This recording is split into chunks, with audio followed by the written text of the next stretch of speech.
मैं उधमपुर पिछले कई दशकों से आ रहा हूं। शायद कश्मीर में मेरा आना जाना, जम्मू कश्मीर की धरती पर आना जाना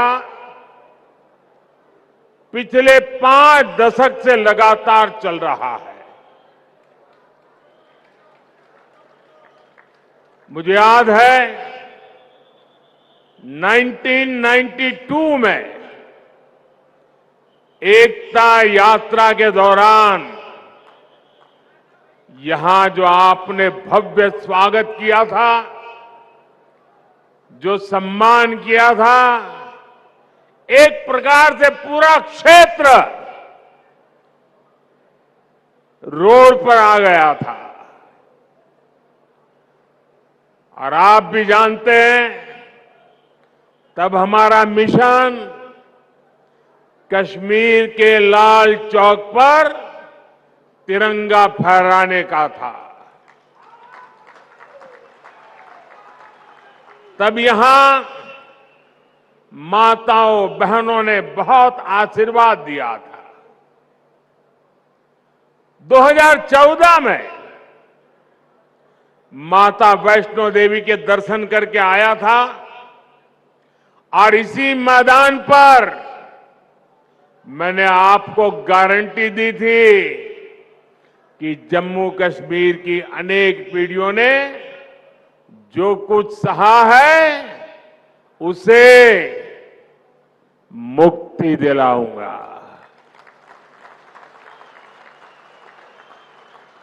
आज आपके आशीर्वाद से मोदी ने वो गारंटी पूरी कर दी है।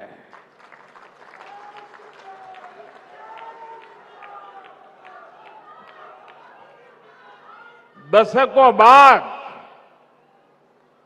ये पहला चुनाव है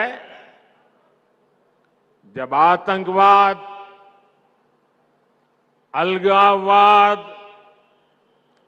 पत्थरबाजी, बंद, हड़ताल, सीमा पार से गोलीबारी, ये चुनाव के मुद्दे ही नहीं है।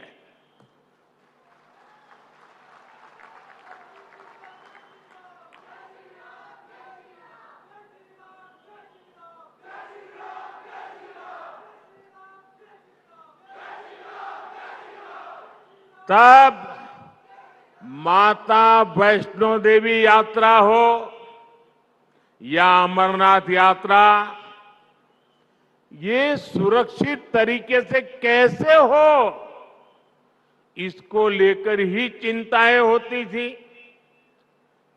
अगर एक दिन शांति से गया तो अखबार में बड़ी खबर बन जाती थी। आज स्थिति एकदम बदल गई है। आज जम्मू कश्मीर में विकास भी हो रहा है और विश्वास भी बढ़ रहा है। इसलिए आज जम्मू और कश्मीर के चप्पे चप्पे में भी एक ही गूंज सुनाई दे रही है।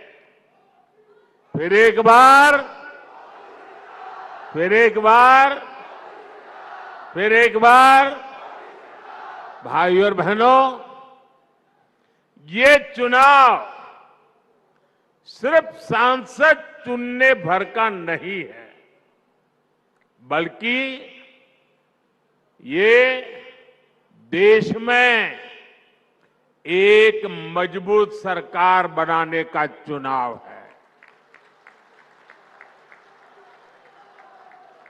और सरकार जब मजबूत होती है तो जमीन पर चुनौतियों के बीच भी चुनौतियों को चुनौती देते हुए काम करके दिखाती है। दिखता है कि नहीं दिखता है? दिखता है कि नहीं दिखता है? यहां जो पुराने लोग हैं उनको 10 साल पहले का मेरा भाषण याद होगा। यही मैंने आपसे कहा था कि आप मुझ पे भरोसा कीजिए।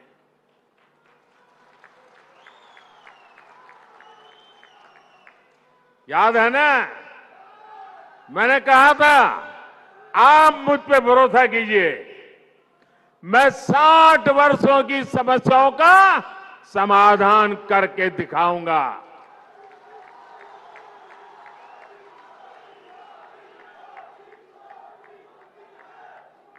तब मैंने यहां माताओं बहनों के सम्मान की गारंटी दी थी, गरीब को 2 वक्त के खाने की चिंता न करनी पड़े, इसकी गारंटी दी थी। आज जम्मू कश्मीर के लाखों परिवारों के पास अगले 5 साल तक मुफ्त राशन की गारंटी है। आज जम्मू कश्मीर के लाखों परिवारों के पास 5 लाख रुपए के मुफ्त इलाज की गारंटी है। 10 वर्ष पहले तक जम्मू कश्मीर के कितने ही गांव थे जहां बिजली, पानी और सड़क तक नहीं थे। आज गांव-गांव तक बिजली पहुंच चुकी है। आज जम्मू कश्मीर के 75% से ज्यादा घरों को पाइप से पानी की सुविधा मिल रही है। इतना ही नहीं, ये डिजिटल का जमाना है, डिजिटल कनेक्टिविटी चाहिए। मोबाइल टावर दूर सुदूर पहाड़ों में भी लगाने का बड़ा तेज अभियान चलाया है। भाई और बहनों, मोदी की गारंटी यानी गारंटी पूरा होने की गारंटी।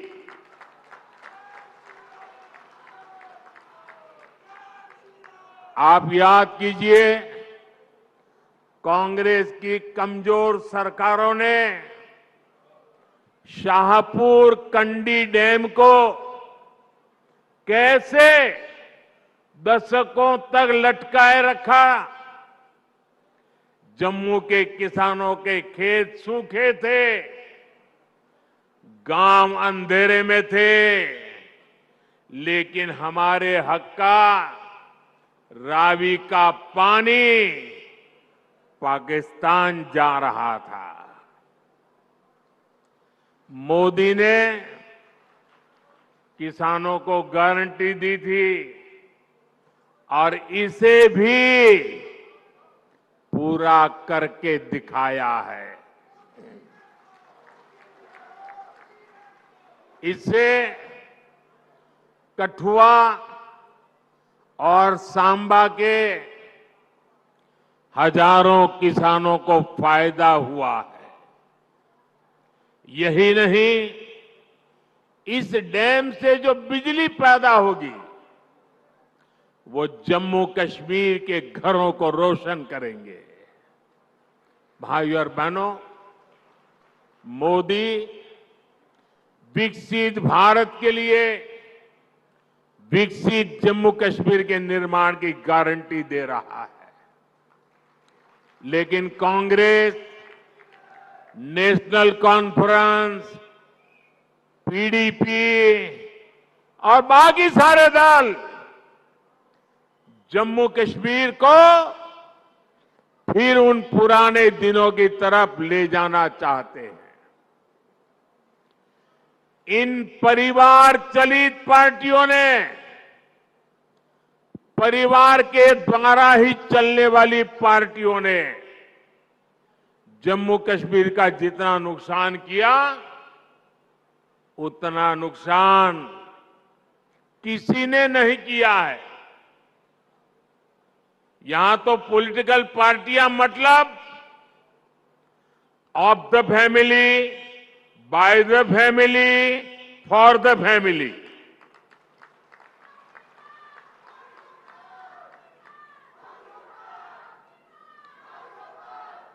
सत्ता के लिए इन्होंने जम्मू कश्मीर में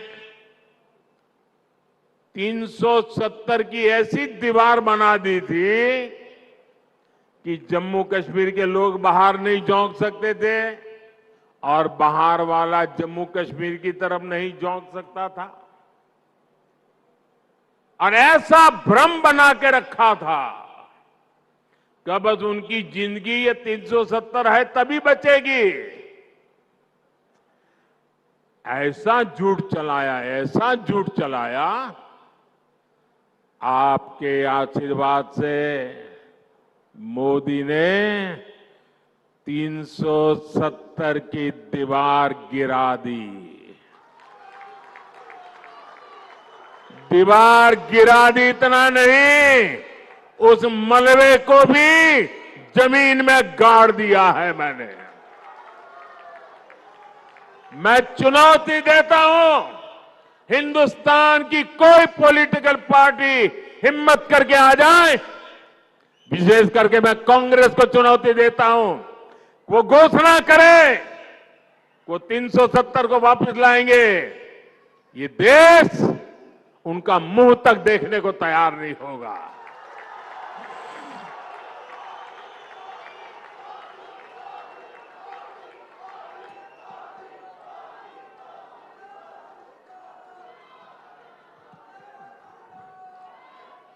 ये कैसे कैसे भ्रम फैलाते हैं, कैसे कैसे लोगों को डरा के रखते हैं।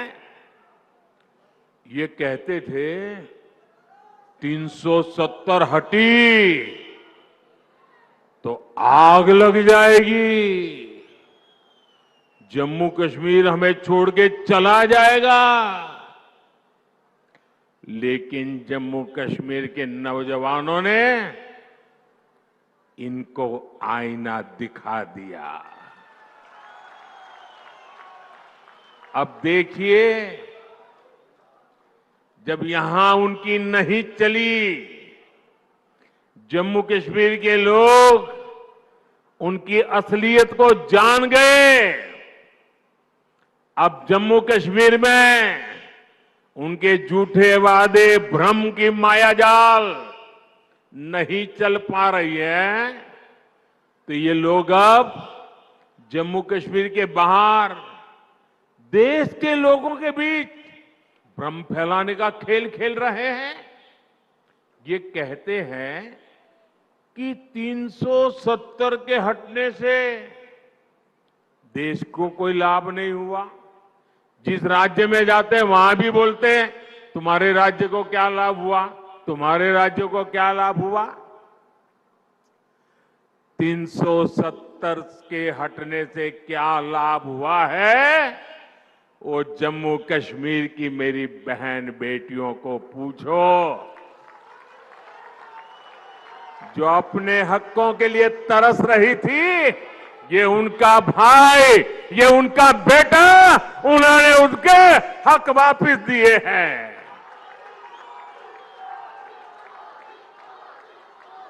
जरा कांग्रेस के लोगों, जरा देश भर के दलित नेताओं से मैं कहना चाहता हूं, यहां के हमारे दलित भाई बहन, हमारे वाल्मीकि भाई बहन देश आजाद हुए तब से परेशानी झेल रहे थे। जरा आकर के उन वाल्मीकि भाई बहनों से पूछो, गड्ढा ब्राह्मण से पूछो, कोली से पूछो, और पहाड़ी परिवार हो, मचैल माता की भूमि में रहने वाले मेरे पटरी साथी हो, अब हर किसी को संविधान में मिले अधिकार मिलने लगे हैं। अब हमारे फौजियों की वीर माताओं को चिंता नहीं करनी पड़ती, क्योंकि पत्थरबाजी नहीं होती है। इतना ही नहीं, घाटी की वो माताएं मुझे आशीर्वाद देती हैं। उनको चिंता रहती थी कि बेटा अगर 2-4 दिन दिखाई न दे तो उनको लगता था कहीं गलत हाथों में तो नहीं फंस गया है। आज कश्मीर घाटी की हर माता चैन की नींद सोती है, क्योंकि अब उनका बच्चा बर्बाद होने से बच रहा है। साथियों, अब स्कूल नहीं जलाए जाते, बल्कि स्कूल सजाए जाते हैं। अब यहां एम्स बन रहे हैं, आईआईटी बन रहे हैं, आईआईएम बन रहे हैं। अब आधुनिक टनल, आधुनिक और चौड़ी सड़कें, शानदार रेल्स का सफर जम्मू कश्मीर की तकदीर बन रही है। जम्मू हो या कश्मीर, अब रिकॉर्ड संख्या में पर्यटक और श्रद्धालु आने लगे हैं। ये सपना यहां की अनेक पीढ़ियों ने देखा है, और मैं आपको गारंटी देता हूं, आपका सपना ये मोदी का संकल्प है।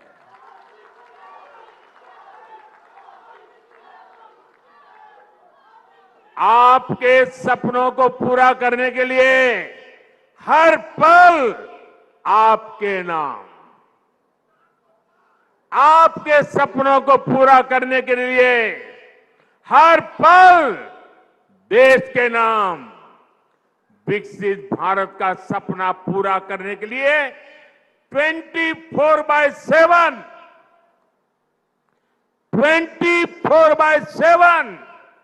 फॉर 2047 ये मोदी की गारंटी है।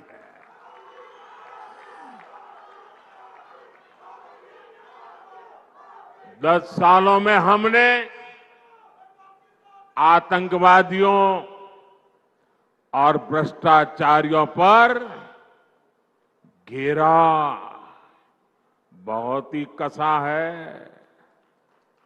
अब आने वाले 5 सालों में इस क्षेत्र को विकास की नई ऊंचाई पर ले जाना है। साथियों, 10 साल के अंदर अंदर जम्मू कश्मीर पूरी तरह से बदल चुका है। सड़क, बिजली, पानी, यात्रा, प्रवास वो तो है, सबसे बड़ी बात है जम्मू कश्मीर का मन बदला है। निराशा में से आशा की ओर बढ़े हैं। जीवन पूरी तरह विश्वास से भरा हुआ है। इतना विकास यहां हुआ है, चारों तरफ विकास हो रहा है। लोग कहेंगे मोदी जी, अरे इतना कर लिया, आप चिंता मत कीजिए, हम आपके साथ हैं।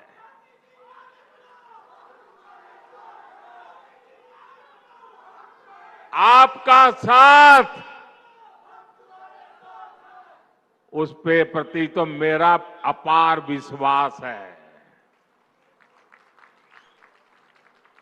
मैं यहां न आता तो भी मुझे पता था कि जम्मू कश्मीर का मेरा नाता इतना गहरा है तो आप मेरे लिए मुझसे भी ज्यादा करेंगे। लेकिन मैं तो आया हूं मां वैष्णो देवी के चरणों में बैठे हुए आप लोगों के भी दर्शन करने के लिए। मां वैष्णो देवी की छत्र छाया में जीने वाले भी मेरे लिए दर्शन के योग्य होते हैं। और जब आप लोग कहते हैं इतना कर लिया, इतना हो गया, इतना हो गया, हम वो इतने ज्यादा क्या कर सकते हैं? मेरे जम्मू कश्मीर के भाई बहन, आपने पहले इतने बुरे दिन देखे हैं कि आपको ये सब बहुत लग रहा है, बहुत अच्छा लग रहा है, विकास जैसा लग रहा है। लेकिन जो मोदी है ना, वो तो बहुत बड़ा सोचता है। ये मोदी दूर का सोचता है। और इसलिए अब तक जो हुआ है वो तो ट्रेलर है, ट्रेलर।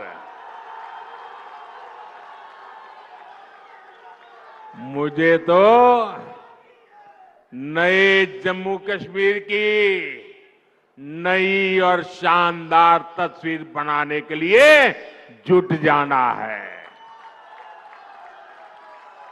वो समय दूर नहीं जब जम्मू कश्मीर में भी विधानसभा के चुनाव होंगे।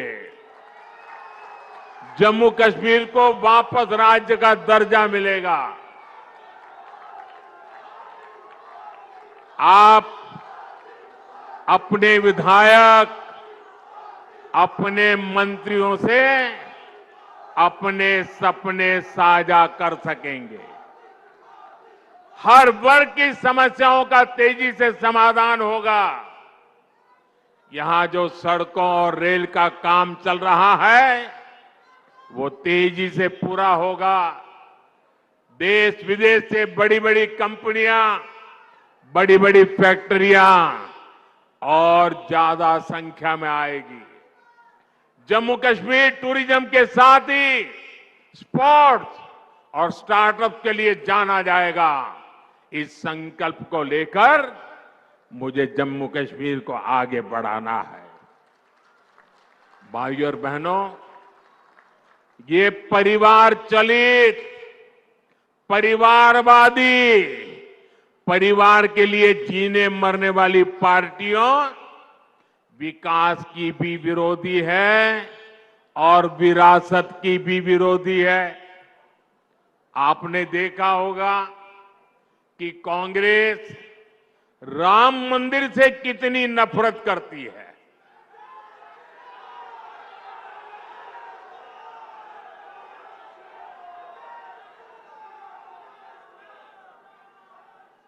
कांग्रेस और उनकी पूरी इकोसिस्टम अगर कहीं मुंह से राम मंदिर भी निकल गया तो चिल्लाने लग जाती है, रात दिन चिल्लाती है कि राम मंदिर बीजेपी के लिए चुनावी मुद्दा है।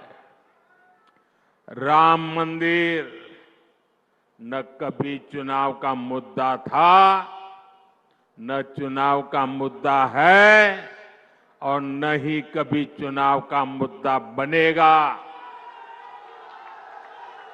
अरे राम मंदिर का संघर्ष तो तब से हो रहा था जब भाजपा का जन्म भी नहीं हुआ था। राम मंदिर का संघर्ष तो तब से हो रहा था जब यहां अंग्रेज सल्तनत भी नहीं आई थी। राम मंदिर का संघर्ष 500 साल पुराना है, जब कोई चुनाव का नामो निशान नहीं था। जब विदेशी आक्रांताओं ने हमारे मंदिर तोड़े तो भारत के लोगों ने अपने धर्म स्थलों को बचाने की लड़ाई लड़ी थी। वर्षों तक लोगों ने अपनी ही आस्था के लिए क्या क्या नहीं झेला। कांग्रेस और उसके सहयोगी दलों के नेता बड़े बड़े बंगलों में रहते थे, लेकिन जब रामलला के टेंट बदलने की बात आती थी टेंट पर जो ताड़पत्री वो बदलने की बात आती थी तो लोग मुंह फेर लेते थे, अदालतों की धमकियां देते थे। बारिश में रामलला का टेंट टपकता रहता था और रामलला के भक्त टेंट बदलवाने के लिए अदालतों के चक्कर काटते रहते थे। ये उन करोड़ों अरबों लोगों की आस्था पर आघात था जो राम को अपना आराध्य कहते हैं।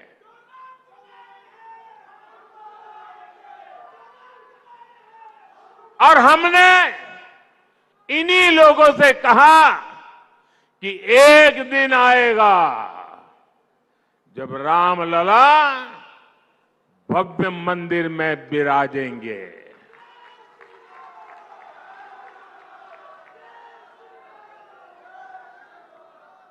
और तीन बातें कभी भूल नहीं सकते। एक, 500 साल के अविरत संघर्ष के बाद ये हुआ है। आप सहमत हैं? 500 साल के अविरत संघर्ष के बाद हुआ है। आप सहमत हैं?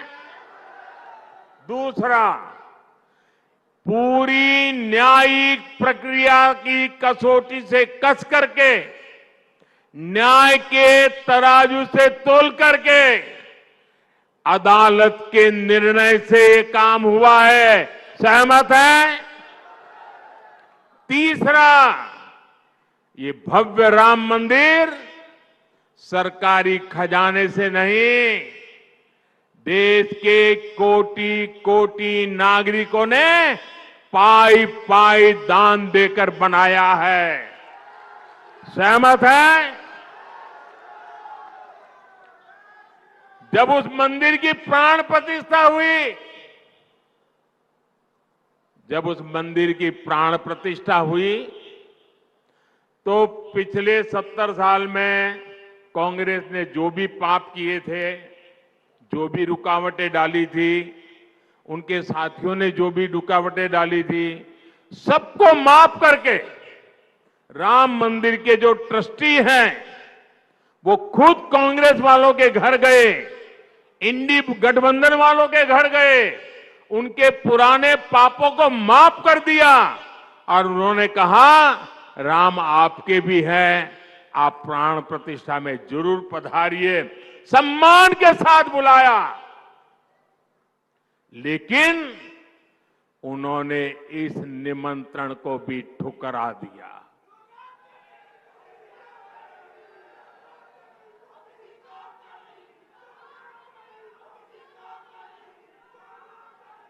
कोई बताए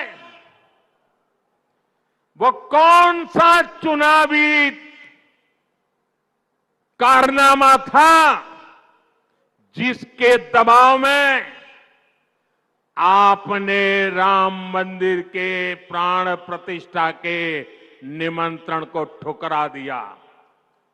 वो कौन सी चुनावी खेल था कि आपने प्राण प्रतिष्ठा के पवित्र कार्य को ठुकरा दिया? ये कांग्रेस वाले, इंडी गठबंधन वाले जो इसे चुनाव का मुद्दा कहते हैं, उनके लिए चुनावी मुद्दा था, देश के लिए ये श्रद्धा का मुद्दा था, ये धैर्य की विजय का मुद्दा था, ये आस्था और विश्वास का मुद्दा था, ये 500 वर्ष की तपस्या का मुद्दा था। मैं कांग्रेस से पूछना चाहता हूं, आपने अपनी सरकार के समय दिन रात जब इसका विरोध किया तब ये किस चुनाव का मुद्दे के तहत आप कर रहे थे? लेकिन आप राम भक्तों की आस्था देखिए, मंदिर बना तो ये लोग इंडी गठबंधन वालों के घर प्राण प्रतिष्ठा का आमंत्रण देने के लिए खुद गए। जिस क्षण के लिए करोड़ों करोड़ों देशवासी ने इंतजार कर रहे थे। आप बुलाने पर उसकी तरफ देखने नहीं गए। पूरी दुनिया के राम भक्तों ने आपके इस अहंकार को देखा है, आपकी चुनावी मंशा को देखा है। ये चुनावी मंशा थी कि आपने प्राण प्रतिष्ठा का निमंत्रण ठुकरा दिया। आपके लिए चुनाव का खेल है। एक किस तरह की तुष्टीकरण की राजनीति थी। भगवान राम को काल्पनिक कहकर कांग्रेस किस वोट बैंक को खुश करना चाहती थी। साथियों, कांग्रेस और इंडी गठबंधन के लोगों को देश के ज्यादातर लोगों की भावनाओं की कोई परवाह नहीं है। इन्हें लोगों की भावनाओं से खिलवाड़ करने में मजा आता है। ये लोग सावन में एक सजायाफ्ता, जो सजा कोर्ट ने जिसको सजा की है, जो जमानत पर है, ऐसे एक मुजरिम के घर जाके सावन के महीने में मटन बनाने का मौज ले रहे हैं। इतना ही नहीं, उसका वीडियो बना करके देश के लोगों को चिढ़ाने का काम करते हैं।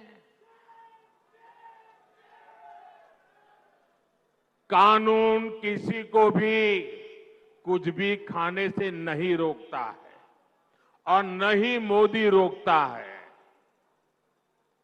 सभी को स्वतंत्रता है कि जब मन करे वेज खाए या नॉन वेज खाए, लेकिन इन लोगों की मंशा दूसरी होती है। जब सब मुगल यहां आक्रमण करते थे ना, तो उनको सत्ता राजा को पराजित करने से संतोष नहीं होता था। जब तक मंदिर तोड़ते नहीं थे, जब तक श्रद्धा स्थानों की कत्ल नहीं करते थे, उनको संतोष नहीं होता था। उनको उसी में मजा आता था। वैसे ही सावन के महीने में वीडियो दिखाकर वो मुगल के लोगों के जमाने की जो मानसिकता है ना, उसके द्वारा वो देश के लोगों को चिढ़ाना चाहते हैं और अपनी वोट बैंक पक्की करना चाहते हैं। ये वोट बैंक के लिए ये चिढ़ाना चाहते हैं। आप किसे चिढ़ाना चाहते हैं?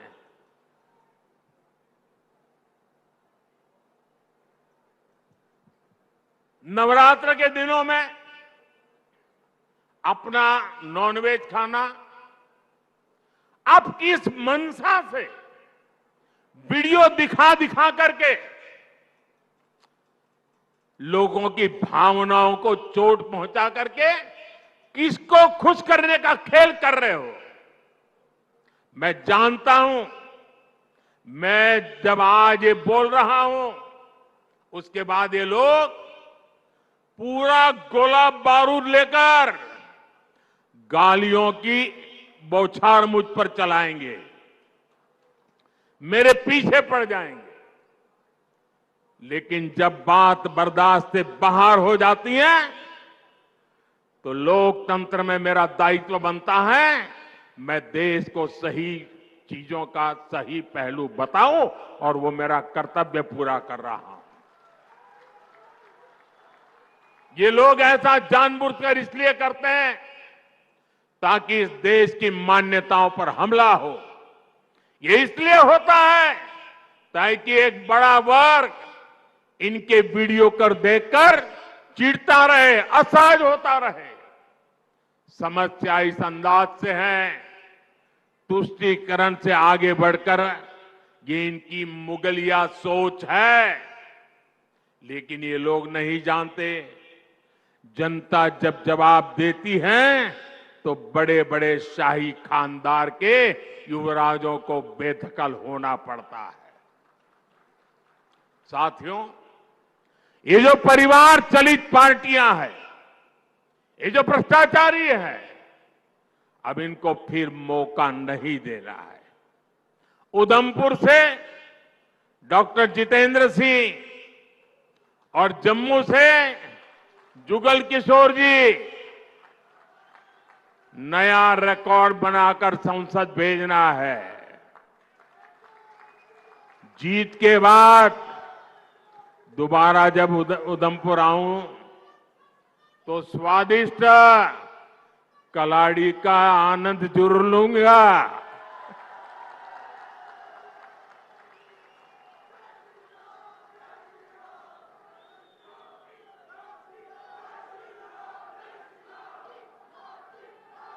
मेरा एक काम करोगे?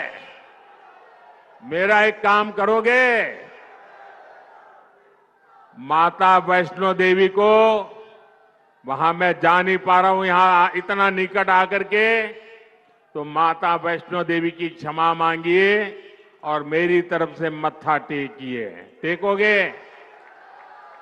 दूसरा एक काम करोगे? एक और काम करोगे? मेरा एक काम और करोगे? जरा उधर से आवाज आए, काम करोगे? इधर से आवाज आए, करोगे? पीछे से आवाज आए, करोगे? पक्का करोगे? देखिए, आप घर घर जाना है और घर घर जाके कहना, मोदी जी उधमपुर आए थे, मोदी जी ने आपको प्रणाम कहा है, राम राम कहा है, जय माता दी कहा है। कहोगे? कहोगे? मेरे साथ बोलिए, भारत माता की, भारत माता की, भारत माता की। बहुत बहुत धन्यवाद।